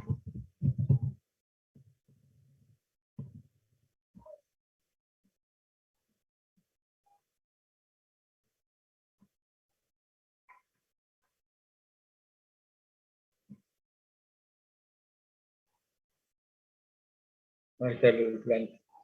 Esta es la zona, el mapa de zonificación sísmica de Argentina. Entonces, se clasifica de rojo a verde, obviamente lo más verdecito es lo más tranquilo, lo más peligroso donde está más rojo. Y nosotros tenemos, fíjese, en Córdoba, bueno, alguno puede ver que le interese qué pasa en Río Gallegos o en otra provincia, porque estamos en todos lados, hay gente de todas las provincias por aquí. Pero bueno, si están en Buenos Aires, los esfuerzos sísmicos vean que son muy pocos, entonces es prácticamente nulo los esfuerzos sísmicos en la zona de Buenos Aires, La Pampa, Paraná, Santa Fe. Entonces, si ustedes van a la costa de aquí, en estos lugares donde los esfuerzos sísmicos son muy bajos, y van a ver edificios altísimos con columnas pequeñas, porque las cargas, el comportamiento de la estructura está gobernado fundamentalmente por esfuerzos verticales y por esfuerzos del viento. No empuja lo mismo el viento que lo que empuja el sismo. En Córdoba ya empiezan a ser más grandes y directamente en zona 4 los edificios no dejan construir muy alto porque son muy peligrosos. A menos que estén con algunos controles en el edificio intermedio. Entonces, yo no voy a hablar de los sintonizadores de masa, porque eso es ya para cosas de la estructura, pero sí puedo hablar, sí les puedo contar, o sí me parece más atinado contarles, sobre cómo aislar el movimiento del sismo respecto de la estructura. Zona 4, muy riesgosa entonces, bueno, La Rioja, San Luis, algunos sectores de Córdoba, ven, acá tenemos mucho, pueden ser zona 2, zona 1. Entonces, dependiendo de qué zona estemos, es las características de respuesta que nosotros necesitamos de la estructura. Cuando el edificio es muy alto y tiene, a su vez, sismo, y dice, bueno, y tiene que ser alto, aparecen una serie de alternativas para poder controlar los movimientos sobre las estructuras. Entonces, miren, les muestro uno que son divertidos. Sintonizadores de masa.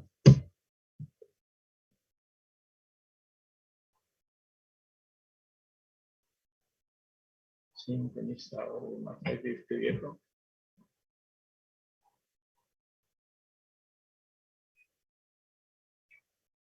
Hola gente, ¿cómo estás? Hoy, bueno, estamos día sábado, estamos por el... Está el concepto de amortiguador de masa sintonizada. Es chileno, porque en Chile hacen edificios altos y la zona sísmica es muy riesgosa. El concepto de vibración, una masa a cero. Una masa colgada, Es un peso un pequeño péndulo. respecto al esto. A ver si muestran cómo funciona. A vibrar, Esos palos que se ven ahí son amortiguadores, como de los autos. Por lo tanto, es relativamente fácil como el pedal, justamente aplanar un poco este punto, o sea, ampliar el rango sostenible.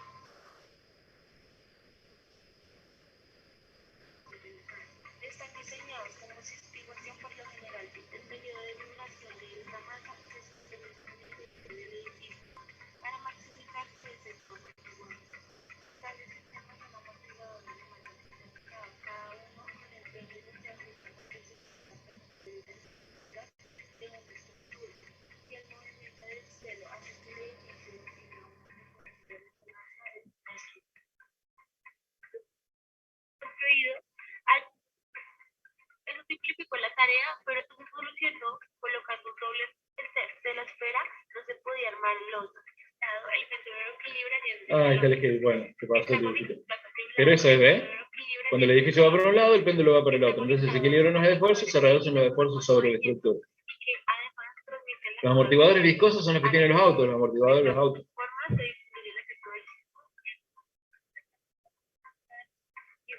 Pero eso está vinculado con la estructura. El que nosotros podemos ver es uno que sea amortiguadores de base. Amortiguadores de base. Bien,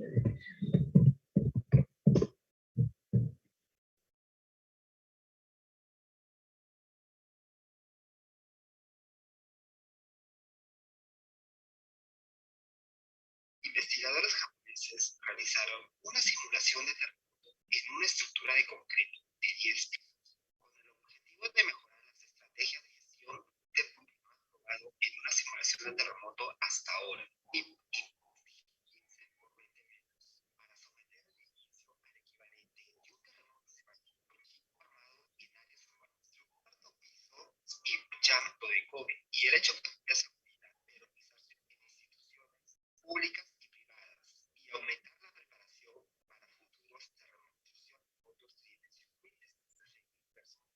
No te olvides de seguirnos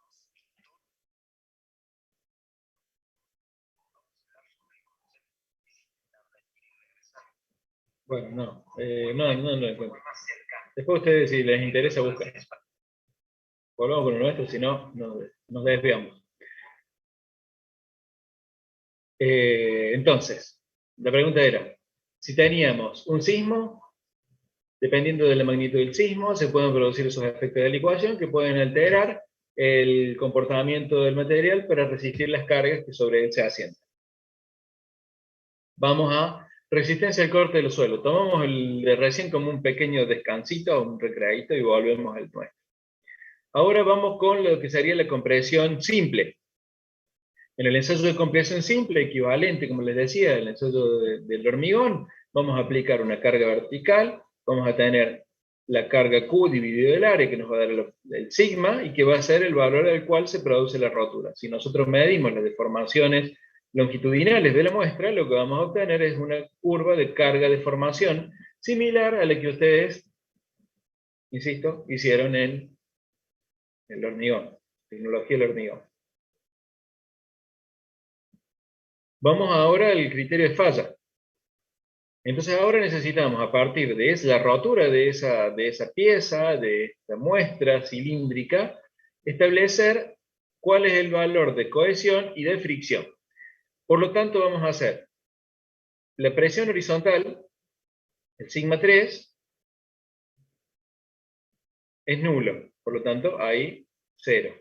La vertical, que es la sigma 1, es el valor al cual se produce la falla, que según lo que vimos recién era ese valor máximo, sigma 1.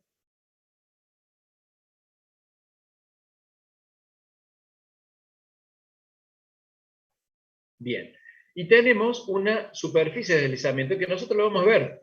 La vamos a... No tengo ninguna foto de eso, no. En el suelo, cuando nosotros desarmamos el dispositivo, cuando desarmamos la prensa que se ha armado, el suelo se desgrana y queda una inclinación que le ponemos sobre un papel y le trazamos sobre el papel la raya que ha quedado entre horizontal y vertical y lo medimos con un transportador.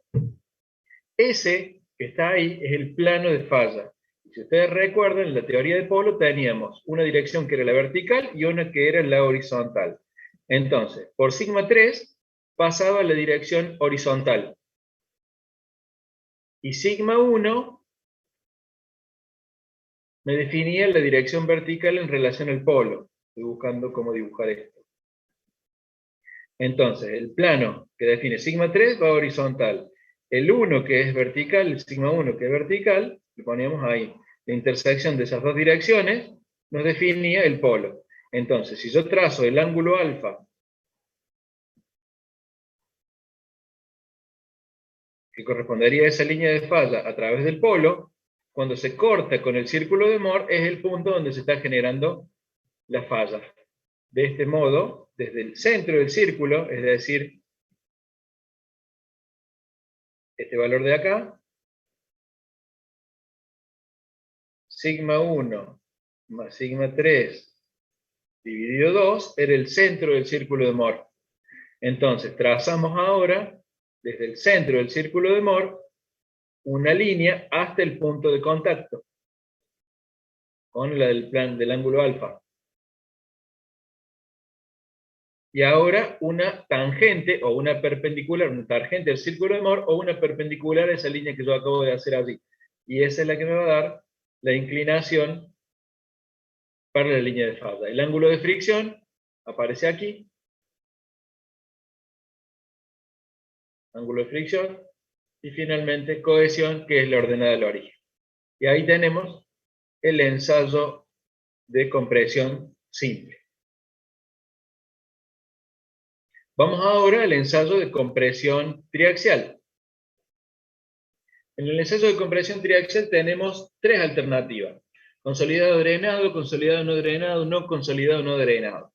Estas tres alternativas consisten a la representación conceptual de problemas diferentes, de momentos diferentes de determinadas obras. Entonces, uno que es consolidado y drenado corresponde a obras en donde yo quiero evaluar su desempeño a largo plazo. Consolidado, no drenado, corresponden a aquellas situaciones en donde se produce la consolidación del material, pero sigue saturado, y de golpe aparecen cargas impulsivas que no permiten el drenaje del suelo. Esa sería la condición consolidada, no drenada. No consolidada, no drenada sería la situación en donde el suelo se mantiene saturado, no tenemos posibilidades de drenar las acciones que se han aplicado y aparecen las cargas impulsivas. Situación no consolidado, no drenado. Generalmente se le llama rápido.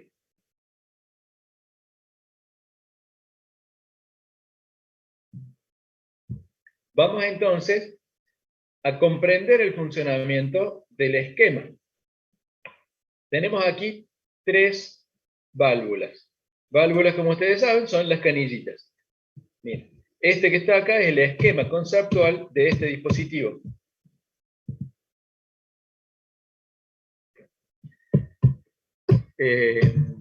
Como era cámara triaxial.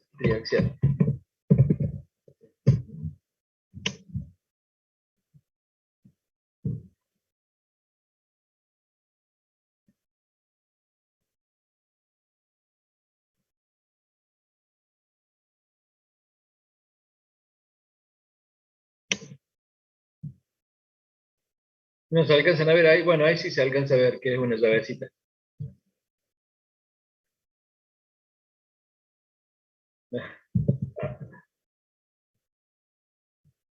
Ahí está. Una canilla que se abre y que se cierra. Y son canillas de cuarto de vuelta, son esas de válvulas esféricas. Tenemos tres. Una que está conectada, una de estas, que está conectada al líquido que rodea la muestra. Otra que está conectada a la parte inferior de la muestra y otra que está conectada a la parte de arriba. Entonces, si yo quiero que el suelo esté sin estar saturado, a esta válvula la cierro e impido que circule agua a través de ella. Si yo quiero que no es que saturarlo, entonces le voy a colocar agua por aquí y espero a que el agua vaya subiendo, sube, hasta que en algún momento el agua llega a la parte superior y termina saliendo por acá. Ahí es saturado el suelo. A su vez, tengo una carga vertical, que es el incremento de carga, le vamos a llamar. Porque en una instancia inicial, cuando nosotros aplicamos una presión de confinamiento, que le hemos llamado sigma 3, se aplica en todas las direcciones. Entonces, lo que vamos a aplicar como carga vertical es lo que se conoce como carga desviadora, es decir, un delta sigma, un incremento de carga. La carga aplicada sobre la cabeza de la muestra va a ser sigma 1, pero sigma 1 en realidad se va a conformar por sigma 3 más el incremento de carga delta sigma. Bien. ¿Qué vamos a medir nosotros sobre la muestra? Vamos a medir la carga que estamos aplicando y las deformaciones unitarias para construir este gráfico equivalente al de compresión simple, en donde vamos a tener la presión de confinamiento sigma 3, que va a ser ese punto, esa magnitud, y luego un incremento de carga, que es el incremento delta sigma. Por lo tanto, sigma 1, que es este punto que está aquí,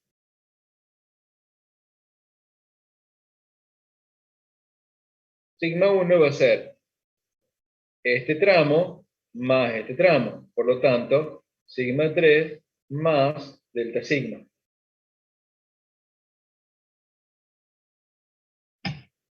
Como se ha producido la rotura para ese valor de incremento delta sigma, allí podemos trazar entonces nuestro círculo de Mohs. ¿Qué vamos a hacer ahora? Incrementar la carga de confinamiento, por lo tanto se va a incrementar la carga necesaria axial para llegar a la rotura. Y vamos a volver a construir un nuevo círculo. Cuando construimos 3 círculos ya son suficientes 3 puntos para trazar aproximadamente una recta. 2 puntos son necesarios para que pase una recta a través de ellos. Pero por 2 puntos pueden pasar un montón de funciones. Miren. Nosotros siempre dijimos, por 2 puntos pasa una recta. Sí, fantástico. Pero también por 2 puntos también pasa esta otra función. Y también pasa una parábola, y también pasa otra que pasa por acá, y también pasa una línea exponencial, pasa cualquier cosa por 2 puntos. Entonces, para poder nosotros tener algo más o menos, buscamos tener 3 puntos. Si esos 3 puntos están alineados, tenemos 1, 2, 3, bueno, ahora podemos decir que por allí pasa más o menos una recta. También podríamos decir que pasa una función de orden 3, una función cúbica. Pero bueno, nosotros ya sabemos que nuestro criterio de falla del Mohr Coulomb lo vamos a tomar como si fuera una línea recta. Entonces a esta otra, que es una línea así, toda curva, la vamos a despreciar. Vamos a decir que esa no. Pero por lo menos necesitamos 3 puntos. Porque los círculos estos, como el suelo es heterogéneo, no siempre dan tan bonitos como están acá. La realidad es que cuando nosotros hacemos estos ensayos, el primer círculo puede pasar ahí. El segundo viene una cosa así, horrible, y el tercero viene tal vez por ahí. Y bueno, ¿dónde está la falla? Ahí hay un punto ahí, otro punto por acá y otro punto por ahí. ¿Dónde está? Y la recta más o menos. La recta más o menos vendrá entre medio de las dos cosas, ¿ven?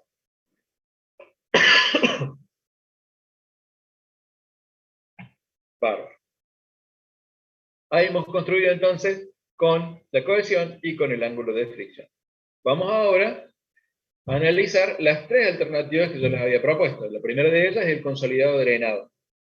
El consolidado drenado requiere que una vez que nosotros apliquemos la carga de confinamiento, el suelo disipe las presiones de poro. Recuerden que esto se está realizando sobre suelo de grano fino ahora, entonces pueden ser arcillas que requieren un tiempo para la disipación de las presiones de poro. Y si yo le aplico una carga y el suelo no disipó las presiones, lo que estoy ensayando en realidad es la presión sobre el agua, no la presión sobre la estructura del suelo. Yo ahora con el consolidado drenado quiero conocer cómo se va a comportar la construcción a largo plazo y también quiero que el agua no sea la que resiste los esfuerzos, sino que sea el suelo la que lo va a resistir. ¿Qué vamos a necesitar? Bueno, una curva de consolidación. La curva de consolidación, recuerden ustedes que vinculaba el tiempo con la deformación. Tiempo con la deformación. Ahora lo destaco aquí. Tiempo en el eje horizontal, deformación en el eje vertical. Bueno, lamentablemente nosotros no vamos a poder medir, sí vamos a poder medir deformaciones, pero lo que yo quiero es conocer cuándo se disipó la presión de poro. Entonces ahora vamos a hacer un pequeño cambio en nuestra concepción. Como yo quiero conocer cuándo se disipan las presiones de poro en el tiempo, no voy a medir la deformación, porque no me interesa cuánto se deforma. Me interesa cuándo se terminaron de disipar las presiones de poro. Entonces, si yo inicialmente estaba aquí, con el valor cuando aplique la carga, y esta presión va a comenzar a bajar, hasta un punto en donde ya no va a bajar más. Quiere decir que allí se disipó la presión que se había levantado inicialmente consecuencia de la aplicación de la carga. Entonces voy a graficar ahora variación de volumen dentro del agua, porque la disipación de la presión de poro va a generar una variación del volumen del agua, y lo voy a graficar en relación al tiempo, y es equivalente a la curva de compresión, pero ahora midiendo variaciones de volumen. ¿Cuándo va a finalizar esto? Cuando se termine lo que le llamamos la consolidación primaria. Es decir, vamos a aplicar una carga, vamos a tener un incremento de presión, y lo que vamos a medir es cuánto se va disipando esa presión en el tiempo. Cuando ya no haya más variaciones volumétricas en los poros de agua respecto al tiempo, ahí decimos que hemos alcanzado el 100% de la consolidación. Y allí volvemos a aplicar una carga vertical y nuevamente controlamos que se produzca el drenaje. Estos ensayos son a largo plazo, no solo para la estructura, sino también dentro de las condiciones en el laboratorio. Largo plazo me refiero a que un ensayo de esto puede llevar 2, 3, 4 meses, dependiendo de la fineza del suelo, dependiendo de si es un suelo extremadamente arcilloso o tiene algo de contenido de limo. Entonces no solo que son costosos en tiempo, sino que son costosos en plata. Son ensayos muy caros. Todo esto es lo que ya les conté, incrementar las cargas, incrementar las etapas. Y ahora vamos a ver el consolidado no drenado. No, espere. Vamos a la utilización de las válvulas. En esta situación, nosotros vamos a aplicar nuestra presión de confinamiento sigma 3 y tenemos que dejar abiertas las válvulas superior e inferior. Luego, vamos a aplicar una carga vertical con las válvulas abiertas para que, en primera instancia, el agua sea la que toma el suelo, el agua sea la que toma la carga, porque es inconformable e incompresible, y por lo tanto, tendremos allí nuestro primer incremento de presión sobre el agua. Después, se disipan las presiones de poro, se produce el confinamiento, hasta que luego volvamos a aplicar o un nuevo incremento en la carga sigma 3 o un nuevo incremento en la carga vertical. Las válvulas están siempre abiertas. Vamos ahora al esquema de consolidado no drenado. En esta situación, tenemos que permitir que se consolide, pero cuando vamos a incrementar la carga, esta consolidación que está acá, que nosotros vamos a ver, corresponde al sigma 3. Es decir, vamos a dejar que se consolide la muestra bajo esta presión en todas las direcciones. Luego, lo que vamos a hacer es cerrar las válvulas y vamos a incrementar la carga vertical. Entonces, ¿quién va a tomar la carga? Va a tomar el agua. Y ustedes recuerden que teníamos para las presiones efectivas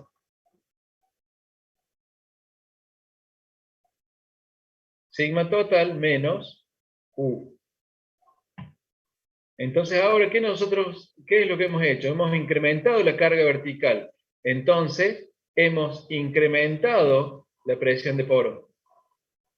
¿Y qué pasa si esta presión de poros alcanza a esta otra? Y se va a producir la falla. Entonces vean que con el incremento de presión vertical, más allá de que no tiene a dónde drenarse el agua, nosotros tenemos deformaciones hasta un punto en donde se rompe el suelo. Y se rompe porque se han incrementado las cargas de presión dentro del líquido.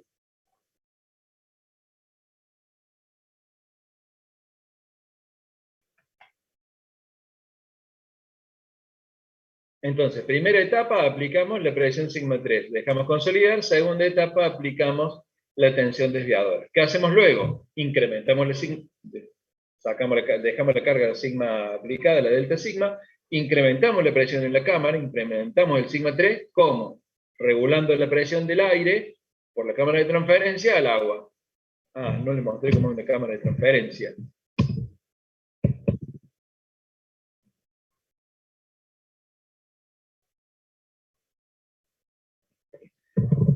Cámara de transferencia. La cámara de transferencia lo que hace es pasar de una presión neumática, que es la que tenemos en el compresor, que es aire, a una que sea de agua. No hay. Cámara de transferencia neumática a hidráulica.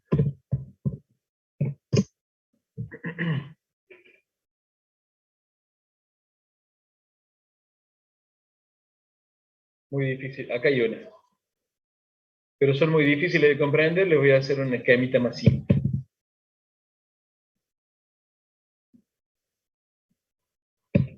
Vamos a imaginar que tenemos un cilindro. A este cilindro, que lo tenemos lleno con un fluido, hasta este nivel. Entonces yo acá arriba le aplico aire. Presión de aire. Entonces esa presión de aire, si este recinto está cerrado, se va a transmitir a la superficie del agua. Entonces la presión de aire que yo controle afuera me va a permitir acá a la salida tener un líquido con más presión.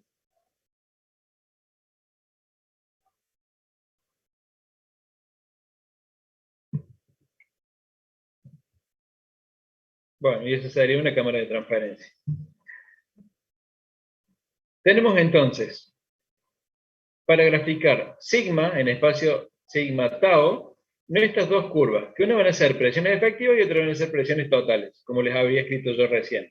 ¿Se acuerdan que dijimos que la sigma efectiva iba a ser a la presión total menos el agua? Bueno, si yo puedo medir cuál es la presión del agua dentro de los intersticios de la muestra, entonces voy a poder establecer la presión efectiva, tal cual. Lo que nosotros vamos a realizar son mediciones entonces en presiones totales. Si le resto la presión del agua, voy a poder graficar estas curvas que están aquí, estas curvas no, estos círculos que están aquí, que son para las presiones efectivas. Por lo tanto, el ensayo consolidado no drenado también me permite conocer cuál es la condición a largo plazo para el ensayo consolidado drenado. Por eso que el ensayo consolidado drenado es poco frecuente de ser realizado, porque en lugar de hacer ese, hacemos este, el consolidado no drenado. Dejamos simplemente que se consolide bajo la presión sigma 3, es un proceso de consolidación, y luego le damos carga hasta que el suelo se rompe, siempre midiendo las presiones de poro. Para eso necesitamos transductores que midan la presión de poro sin modificación, sin cambio de volumen. Es decir, no nos sirven los relojitos convencionales. Vamos a borrar. Porque si nosotros tenemos un relojito convencional, el relojito para poder desplazar la aguja tiene variaciones en los niveles de agua. Porque el nivel de agua va a variar en función de cómo se mueve la aguja. Ya les había explicado cómo era ese transductor. Entonces, si nosotros hacemos con un transductor convencional, lo que va a estar ocurriendo es que no vamos a estar midiendo la consolidación, vamos a estar midiendo la disminución de la presión dentro del relojito, porque son muy poquitos los cambios volumétricos que ocurren. Entonces, ¿qué necesitamos en ese caso? Un transductor sin variación de volumen, que eso lo voy a mostrar ahora.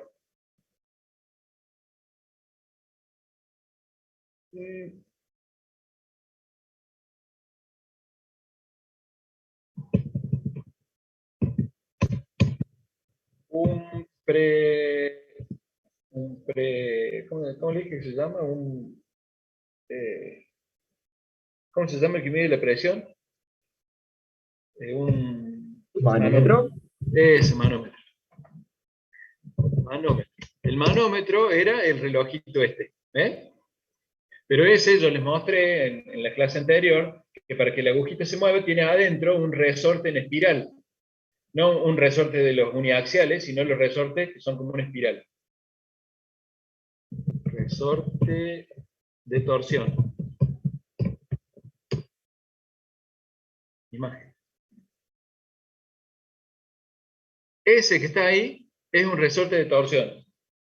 Esto. Son los que tienen las cosas que se abren y se cierran solas. Y un resorte de tracción, son estos, que tienen la argollita así, Entonces ustedes la agarran así, para arriba y para abajo. Bueno, los resortes de torsión son los que tienen adentro el relojito que mueve la aguja. Nosotros no podemos hacerlo con ese. Entonces necesitamos un manómetro piezoeléctrico. El manómetro, ninguno de estos. Este es un manómetro piezoeléctrico.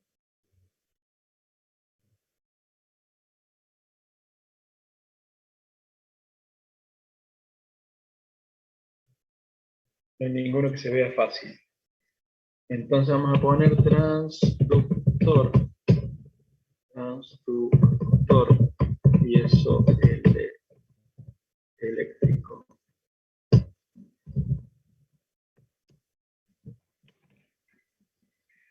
Un piezoeléctrico es una pastillita a la cual ustedes le aplican una fuerza y esa fuerza se transforma en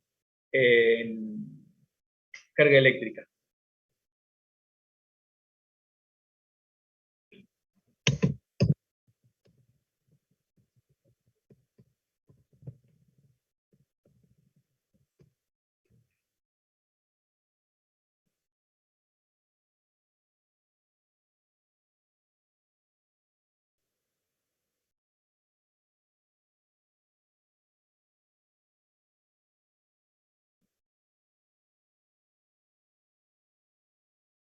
Algo así sería. Entonces, el piezoeléctrico de un lado está en contacto con el fluido y del otro lado tiene un resistivo, algo que evita que se genere desplazamiento. Entonces, con pequeñas variaciones en la carga que uno le pone al líquido de uno de los lados, se deforma la membrana piezoeléctrica y eso genera una diferencia de tensión. Y esa diferencia de tensión la medimos con un tester o la medimos con algún aparato que podamos captar los datos. Con un lector de datos. Un lector de datos, el que tenemos nosotros, es uno como este. Lo que le puse.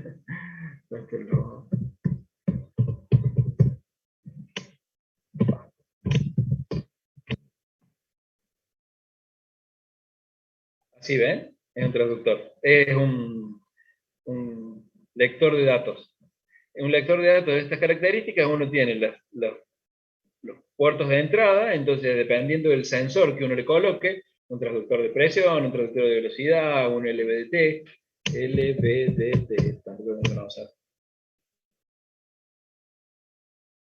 es un transductor de velocidad. Tienen un campo inductivo en unas bobinas, un perno adentro, que a medida que uno lo va desplazando, dentro del campo inductivo, modifica alteraciones sobre la tensión de las bobinas, y por lo tanto uno puede medir el desplazamiento. Bueno, ese uno también se lo puede conectar al data logger, LVDT. Ahí está al principio, ¿ven? Tenemos una carcasa externa, algo que se mueve por dentro, y tenemos el bobinado. Entonces, la variación en la inducción de la bobina genera una modificación de la carga eléctrica que lo podemos medir con el data logger. Ahí hay un transductor de desplazamiento. Cuando vayamos al laboratorio les voy a mostrar todos estos aparatitos que sirven para tomar lectura.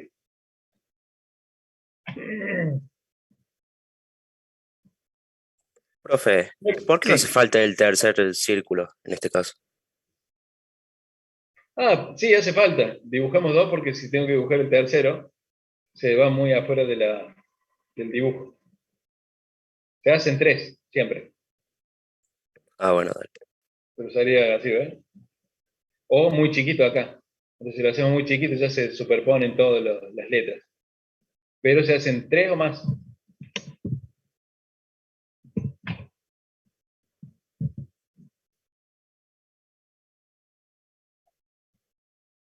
No consolidado, no drenado. En el no consolidado, no drenado, como su nombre le indica, no vamos a permitir que se consolide y no vamos a permitir que se drene. Esto se da en situaciones en donde se construye rápidamente, por lo tanto, se construye rápidamente sobre un material que no tiene posibilidades de drenar, un material fino, y por lo tanto no se ha consolidado. Y vienen las acciones impulsivas. Entonces nos pasa todo lo peor, no le dimos tiempo a que se consolide y encima nos viene un sismo. Si eso ocurre, estaríamos en condiciones de que se pueda producir la falla. Por lo tanto, lo que vamos a hacer es evitar que haya una consolidación. Vamos a aplicar a través de la válvula del sigma 3 la presión de confinamiento. Y vamos a mantener cerradas las válvulas iniciales y finales. Luego vamos a cerrar la válvula 3 y le vamos a aplicar la carga vertical. Y bajo esas condiciones obtendremos los círculos de Moore, como les mostraba yo recién. En este caso, como nosotros no vamos a permitir que haya drenaje, lo único que se va a modificar como presiones son las presiones de poro. Por lo tanto, todos los incrementos de presiones que se van a dar dentro de la masa de suelo están debidos al incremento de presión del agua.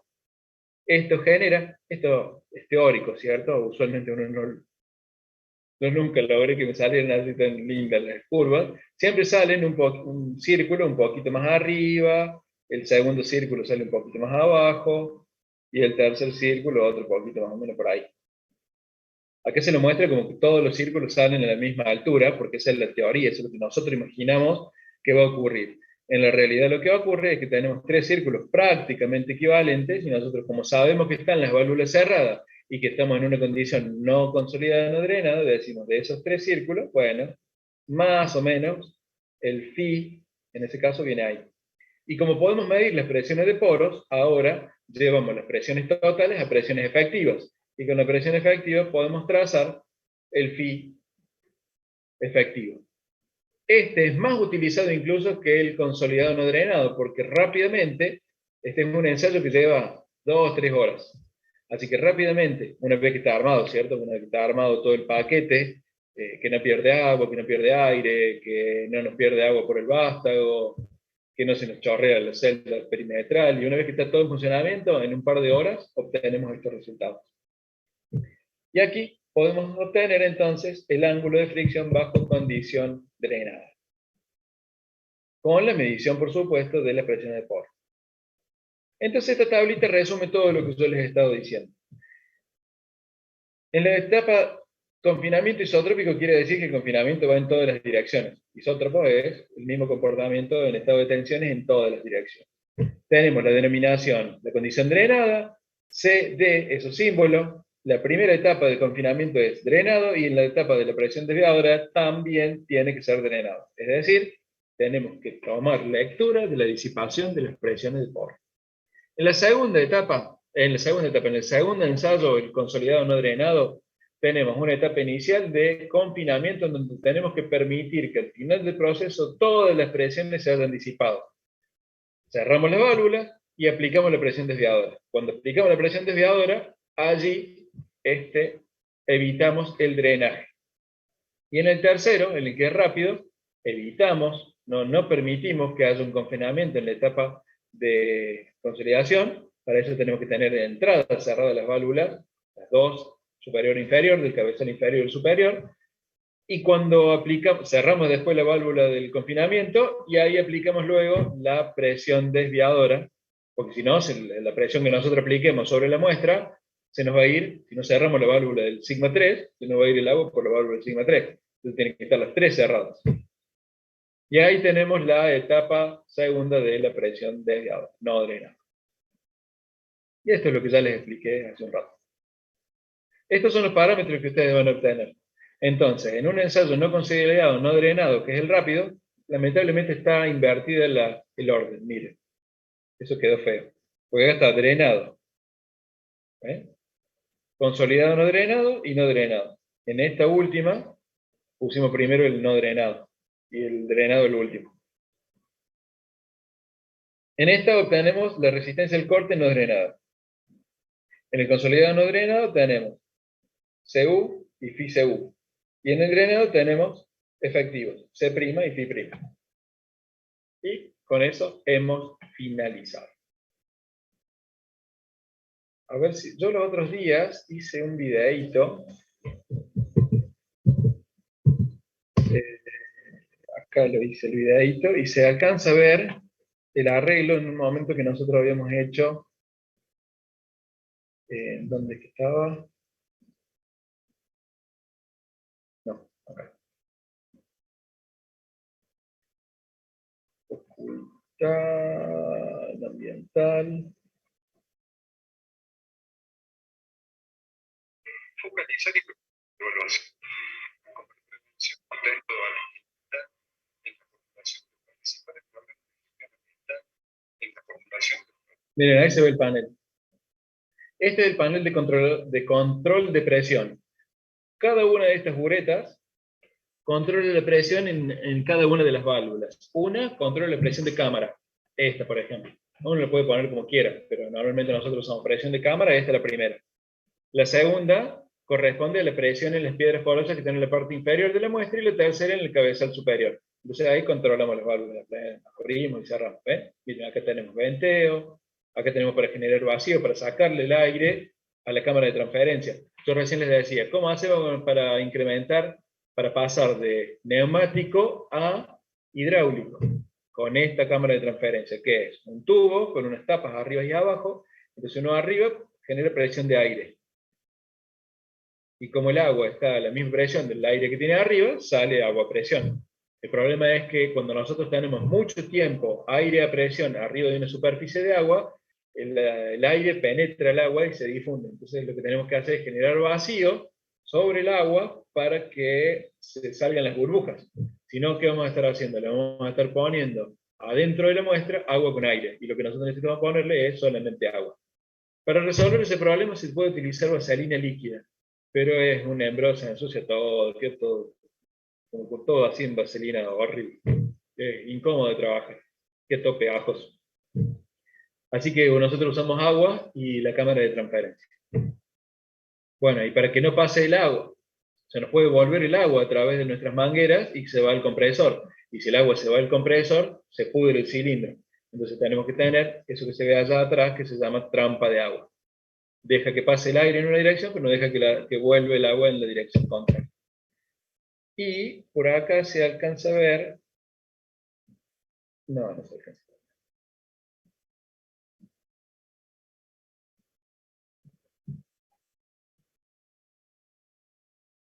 Es el laboratorio de hidráulica. ¿Ustedes estuvieron ahí ya? ¿Fueron? ¿El laboratorio de hidráulica? No, profe, no fuimos todavía.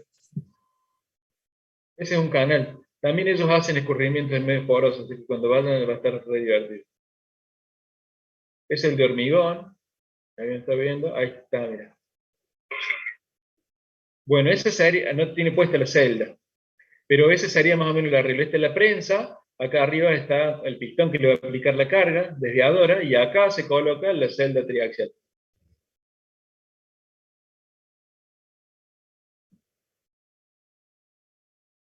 No aparece. Miren, allá hay una muestra que está armada. ¿La alcanzan a ver ahí? Acá están las 3 válvulas, 4 válvulas tenemos nosotros porque una es para medir las presiones de poro. Las 3 válvulas, una va a la piedra superior, otra a la piedra inferior y otra a la cámara. Y ahí están los 3, las rosquitas para que no se abra. Y está lleno de agua, con la muestra adentro. Y acá está la cafetera. Bueno, cuando vayan, miren, van a ver esto también en el hidráulica, tiene un montón de cosas divertidas. Este es el simulador de lluvia, me parece. Simulan cómo llueve.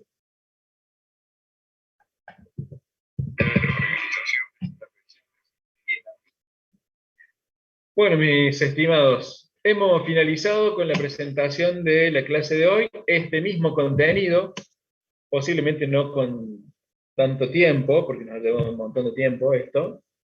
Estamos bien. A las 20:40 creo que tiene la próxima clase. lo tienen en